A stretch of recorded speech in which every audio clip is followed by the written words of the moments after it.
All right, big day for the Georgia Bulldogs. They come into Starkville, Mississippi, and beat the Mississippi State Bulldogs. Final score 41-21 in probably Georgia's most complete game of the season. They were terrific on offense. I thought the defense was outstanding. This game started the way many of them have this season. State won the toss. They elected to receive the ball. They marched down the field with an opening drive touchdown. They're up 7-0, and just like that, this is another classic Georgia football game.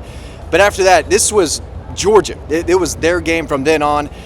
They bounced back quickly with a field goal, but then the offense just started crushing them. They had over 530 total yards of offense. Another really solid, efficient day from Gunnar Stockton.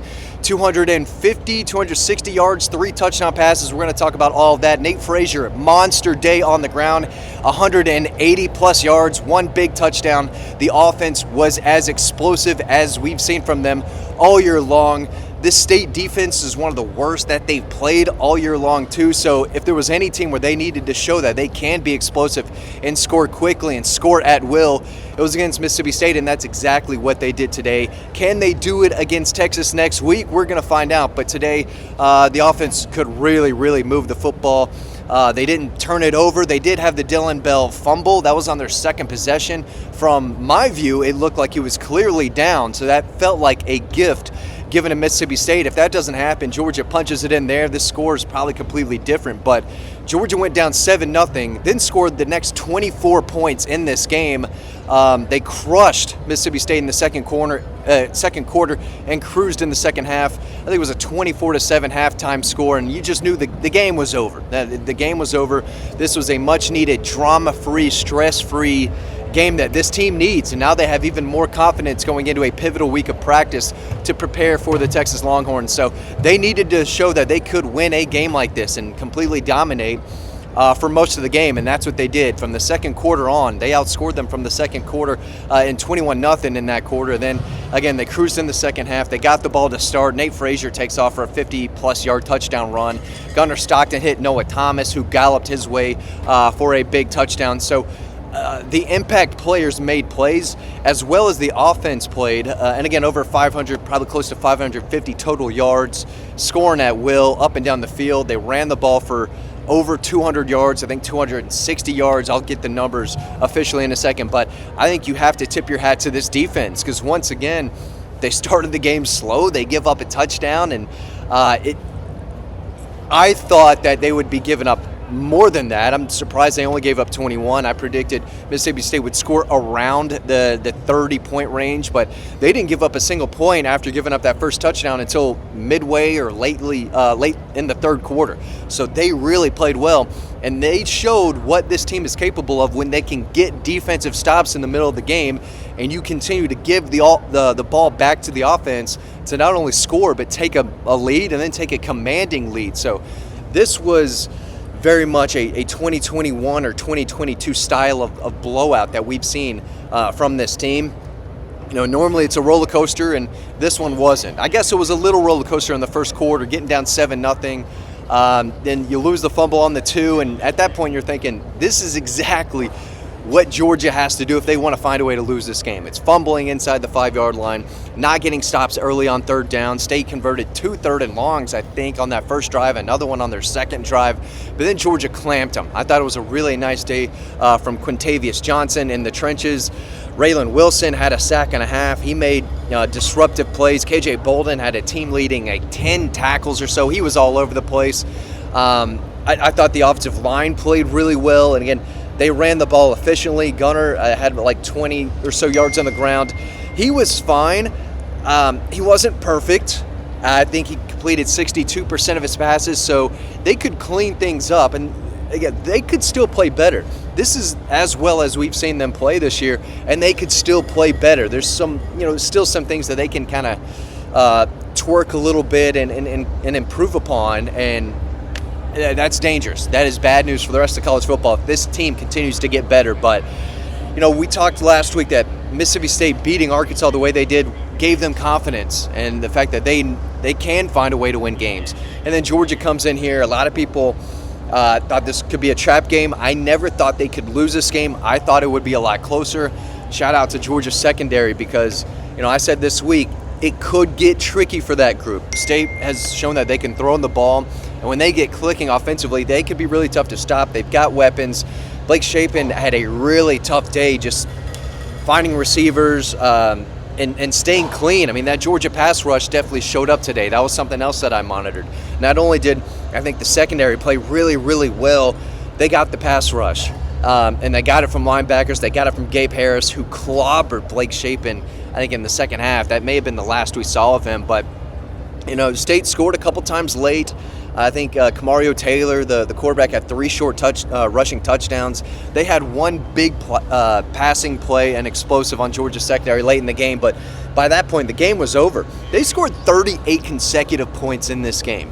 So I know the final score is 41-21, is a 20-point win. This was a blowout. This game was over late in the second quarter, and you could just feel it. And that's what we knew this team had the potential to be. Once they start clicking in every facet of the game, they're going to be really tough to beat, and they're going to be tough to beat next week. But the offense is really, really efficient. They're one of the most efficient in college football. Gunnar Stockton, again, not turning the ball over, 3 passing touchdowns. He made big throws with his arm. Elias Williams had you could still probably say it was the play of the day. I think Georgia was down 10-3. They had a key third down. Gunnar Stockton threw it up to Elias Williams, who went up and snagged the ball, came down inbounds, got the foot down. It was a big play, and Chauncey Bowens ran it in from 4 yards out. I think on the next play, Georgia goes up 10-7, and they maintain that lead and add on to it more and more as the game went along. But I thought that play was key. Oscar Delp had a really nice day. He had a tough catch in traffic down the middle of the field, and I think he would end up scoring later on that drive on an 8-yard catch and run. I think Noah Thomas had a really nice day as well. Let's dig into the numbers because Zachariah Branch also had a massive day. He caught 8 passes, a team-leading 8 passes for 68 yards and 1 touchdown. Noah Thomas had 3 catches for 78 yards and a touchdown. Oscar Delp had 3 catches for 41 yards and a touchdown. London Humphreys had a big 36-yard catch early in the game, and then Elias Williams had that 24-yard catch that I'm talking about. So a lot of yards after catch, a lot of just big plays. 64-yard pass, 29, 36, 24. It was the screen pass to Zach Branch went 19 yards. So they had some explosiveness through the air, but then on the ground too. And Nate Frazier with a 59-yard touchdown run. He averaged 15.1 yards a carry, 12 carries, 181 yards and a touchdown, 15.1 every time he touched the ball. Average what he got touching the football. Bo Walker had some really nice runs at the end of this game. The Dylan Bell fumble and the kickoffs going out of bounds, those 2 were problematic, and that's something that's got to be fixed. So, I say one of the issues that they could tune up is, Peyton Woodring. He got to kick the ball in bounds on the kickoffs. I think it was twice against Ole Miss, kicked it out of bounds. Almost 2 today. There was one that went out of bounds and one that almost went out of bounds. I'm thinking, man, they've got to clean that up. But overall, really big day for the Georgia offense. The secondary, I think you might give them the MVP. Blake Shapen only 86 yards through the air. Camario Taylor 87 yards through the air. It was a bad day for the Mississippi State passing attack, and that was something that I thought could give Georgia some trouble.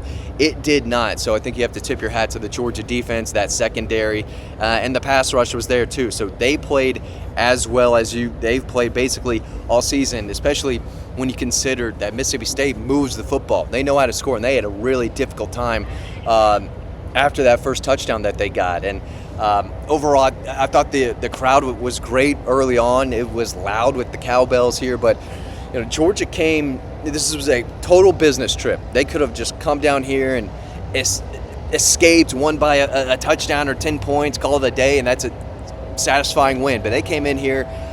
They came to eat. They were hungry. They were not messing around. And again, tricky first quarter, little sloppy here and there, but when they turned it on, they scored 38 straight points in the middle of this game, and that's where it was won.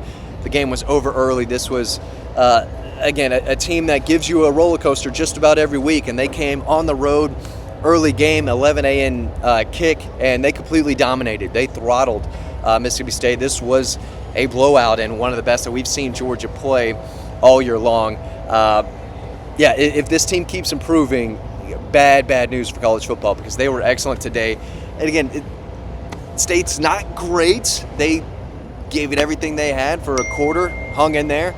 We'll see if Georgia can continue to play really well. They've got a big opponent next week, an opponent that should have lost here. I still can't believe Mississippi State lost to Texas, but I would expect Georgia to beat Texas next week. A lot of craziness going on in college football right now, but Georgia's one Texas win away from going to the college football playoff. If they win next Saturday against the Horns in Athens, it doesn't matter what happens against Georgia Tech. They are going to the playoff, and so they know it, and that's what they're going to be practicing for, a win, and they are in. So big day here in Starkville, Mississippi. The Dogs business trip, they came over, handled business in a big way. 41-21 final score, but it was a lot worse than that. Big day for the Georgia offense, but defensively, I thought they were outstanding from midway in the first quarter basically on. But big day for the Dogs. Blowout win over Mississippi State. They get the Horns in Athens next weekend. Thanks for watching. Hope you learned something, and I'll see you on our riding home video later tonight. Thanks.